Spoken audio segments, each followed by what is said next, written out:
What if humanity's greatest danger were not evil, but a form of stupidity that seems harmless and is therefore victorious? Not that caricatured, grotesque and easy to recognize stupidity, but an elegant stupidity, dressed up in good intentions, capable of corrupting brilliant minds while smiling in the mirror of normality. Can you imagine what it's like to live surrounded by intelligent, obedient, functional and yet dangerously blind people?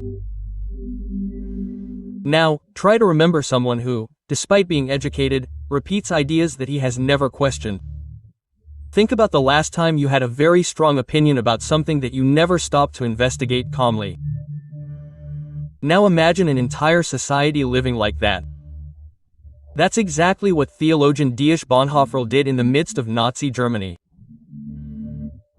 And what he wrote while still in a cell may be one of the most terrifying theories about human nature. He realized something that few have had the courage to admit.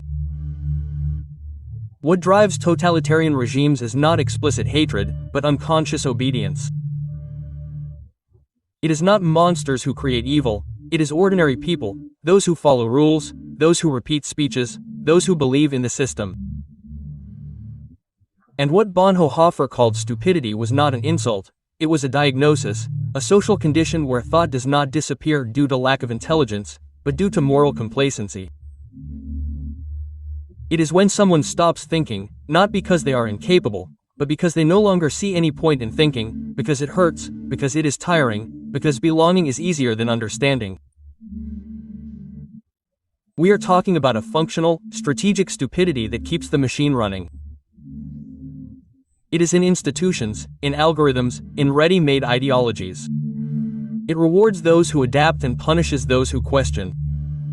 The question now is not whether there are stupid people in the world. The question is, how many of these ideas that you defend are still really yours? There is a type of stupidity that does not shout, but dominates. It does not manifest itself in grunts or public blunders. It wears a lab coat, a tie, a diploma. It speaks beautifully, cites sources, shares articles. She is not stupid, she is obedient. And that is where the real risk lies. Bonhoeffer noticed something frightening. Modern stupidity not only accepts the logic of the system, it defends it tooth and nail. The functionally stupid believes that he is doing good, even when he helps sustain evil. What's more, he is proud of it.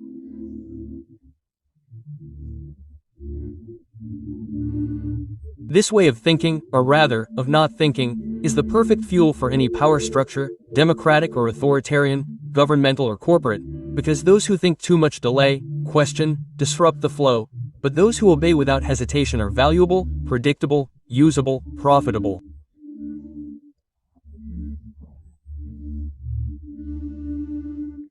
Bonhoeffer understood this in the 1940s.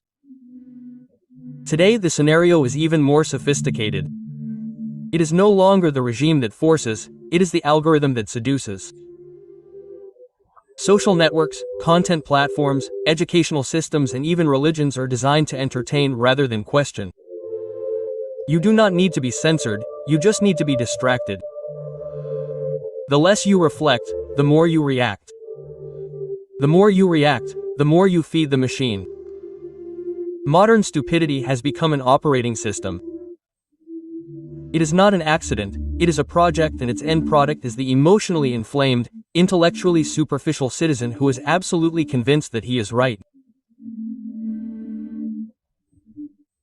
The one who can no longer listen, who feels personally attacked by any idea that does not fit into his bubble, who responds to questions with slogans and doubts with insults. The ideal society for this model is not made up of ignorant people. It is made up of educated, informed, connected people, but incapable of doubting. Bonhoeffer saw all this happening before and left a question that still echoes today, perhaps with more urgency than ever. Are we still capable of thinking for ourselves, or are we just echoing what we were taught to repeat? Science has confirmed what Bonhoeffer intuited without a laboratory. Stupidity has mechanisms, it has a pattern, it has a method. It is not the absence of intelligence, it is the absence of active critical consciousness. It is an unconscious decision to outsource thinking. Want proof? In the 1950s, psychologist Solomon Asch showed that most people would rather make mistakes with the group than get it right on their own. Participants in his experiment chose obviously wrong answers, just so they wouldn't give others. The fear of appearing different overcame even their sense of reality. Another brutal example is Stanley Milgram. His test showed that 65% of people were willing to apply lethal shocks to another person just because an authority figure told them to. They weren't sadists, they were obedient. That's all. And this obedience was enough to turn ordinary people into accomplices of evil. Today, this authority has changed form. It's no longer a scientist in a lab coat, it's a charismatic influencer. It's no longer a military uniform, it's a well-edited feed, a speech that validates your group, your bubble, your pre-formed indignation, and you don't even realize you're giving in. Confirmation bias acts like an invisible filter. Everything that confirms your belief seems true. Anything that challenges you seems like an attack. You don't read to learn, you read to reinforce what you already think. And if you don't think, it reinforces what you feel. And the cruelest thing is, thinking literally hurts. Neuroscience studies show that when you receive information that contradicts your beliefs, your brain reacts as if you were feeling physical pain. That's why so many people prefer comfortable ignorance to painful reflection. And that's why functional stupidity is so seductive. It promises belonging, relief, identity, without requiring effort. Bonhoeffer's theory appears in temples, schools, newspapers, families. Today we see it appearing in timelines, podcasts, headlines, and WhatsApp groups. The form has changed. The danger has increased, and the question that begins to burn inside is, could I also have been an instrument of an idea that I never questioned? We live in an era where thinking has become a transgression, where being silent and reflecting is almost an affront, where doubt has been replaced by shouting and listening by instant judgment. Bonhoeffer did not write his theory for his own intelligent appearance. He wrote it as a last resort for lucidity before being silenced forever. It was inside a Nazi cell, surrounded by the blind obedience of a nation, that he saw what many still refuse to see. The problem is not with the monsters, it is with the neighbors. Because the modern idiot does not recognize himself as such. He does not beat his chest with arrogance. He considers himself sensible, balanced, well-informed. He is, above all, functional. He serves the machine without realizing it.